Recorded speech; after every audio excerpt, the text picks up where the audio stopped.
శరణం మమ. జై స్వరాజ్య టీవీ ప్రేక్షక మహాశివులందరికీ కూడా శ్రీకృష్ణాష్టమి శుభాకాంక్షలు. ఆ కృష్ణ పరమాత్మ యొక్క అనుగ్రహం చేత ఆయురారోగ్యాలతో సుఖ జీవనంతో జీవించాలని కోరుకుంటూ, అమ్మవారు సాక్షాత్ కృష్ణుడు కాళిక లోక సహోదరి కాబట్టి కృష్ణుడు అమ్మవారు ఇద్దరు కూడా ఒకటే. అందుకే ఈరోజు భద్రకాళి అమ్మవారికి సాయంత్రం కృష్ణ అలంకారం చేస్తారు. కృష్ణం వందే వసుదేవ సుతం దేవం కంసచానూరమర్ధనం దేవకీ పరమానందం కృష్ణం వందే జగద్గురు. కృష్ణ పరమాత్ముడు ఆయన అందరికీ గురువు, ఆయనే దైవం, ఆయన చెప్పిన వాక్కులే భగవద్గీత. కాబట్టి కృష్ణుణ్ణి అమ్మవారు దుర్గాష్టమి నాడు పుట్టినది, కృష్ణుడు కృష్ణాష్టమి నాడు పుట్టినాడు.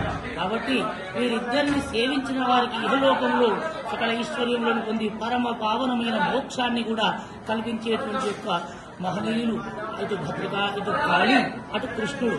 కాబట్టి కృష్ణాష్టమి నాడు అమ్మవారిని దర్శించిన వారికి అన్ని శుభములే కలుగునుగాక. భద్రకాళి శరణం మమ.